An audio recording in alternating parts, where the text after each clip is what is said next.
Can we use ChatGPT to grade sports cards? In today's video, we're going to try to do exactly that, but first, the intro.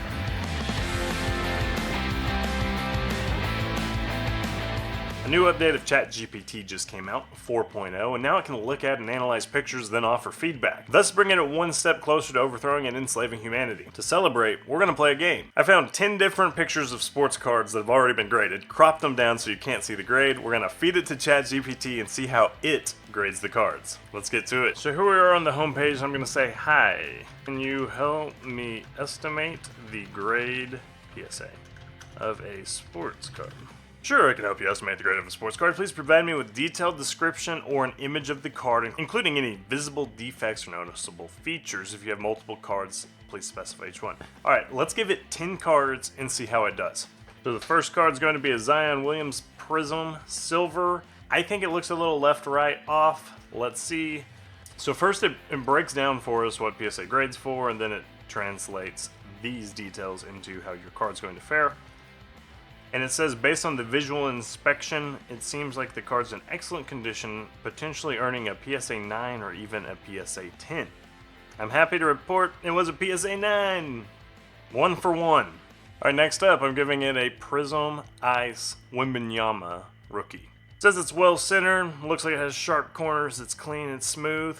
And once again, this one should be a PSA 9 or potentially a PSA 10.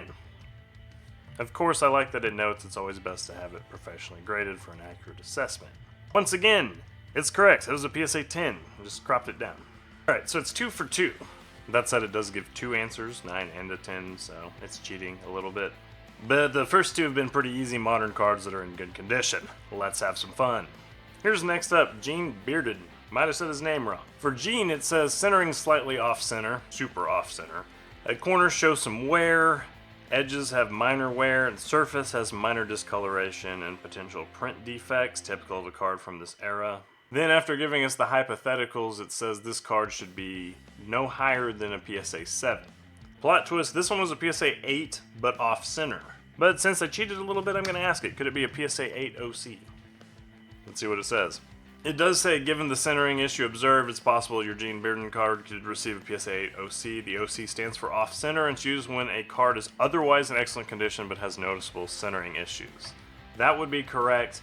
We'll call it 3 for 3 because, like I said, I threw it a curveball. Now let's do something a little bit more traditional. Sandy Koufax. Snatched this picture from eBay just a minute ago, and per ChatGPT, it says it's centered quite good with a relatively even border on both sides. It's very, very left-right heavy, so ignore that. Corners show minor wear, edges look alright, minimal chipping, surface seems to be in good condition. The surface does look pretty clean for the most part. From this picture, I would probably give it a 6. PSA said it earning up to an 8, a 7, or an 8. But in actuality, that one was a 5. We've exposed the chink in its armor. It's now 3 for 4. Jordan. Time for Michael Jordan. It says centering slightly off, corners are sharp with minimal wear. But most importantly, it says strong potential for a PSA 8 or a PSA 9. Also impressive, it identified what the card was. To be fair, this is the most iconic sports card ever, but still. Here's a PSA 8. Good job. That strong potential came true. And now it's time for Lloyd Wayner. This card is super duper old. 1933. After visual inspection, your card could earn a PSA 6 or a PSA 7 or a PSA 2, which is what it actually got. So that puts ChatGPT at 4 of 6. Since it struggled with the old one, we're going to do another old one, an old 1958 All-Star Selection Mickey Mantle card. Right now it's setting 4 of 6, I think. It's kind of hard to keep track, but I think that's where we're at. Once again, struggled with the same sort of flaw. It says potential 6 or 7 because the card's in good condition. In actuality, it was a 3. 4 of 7. Alright, now we're doing another Michael Jordan card. On this one, I tried to be nice and pick one where you can see the main issue seems to be the centering and the soft corner on the bottom left. Obviously, there's a lot of flaws that you can't see in a picture, so I'm at least trying to help. It does say the card appears well centered, and it's clearly not. That's why I grabbed this one. But it estimates a PSA 9 or a PSA 8. It is a PSA 7. Alright, Luka Magic time. Here's a Luka Doncic rated rookie. And it's a Luka Doncic rookie in excellent condition, potentially earning a PSA 9 or a 10, which is exactly what happened. It's a PSA 9. Alright, we're 5 for 9. For the last one, we're pivoting. I sent a cut plug and asked, how do you think SGC would grade this card?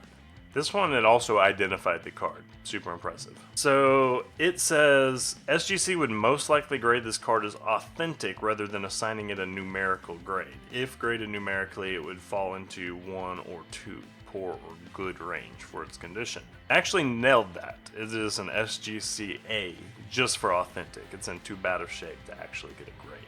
So in the end, we went 6 for 10, I think.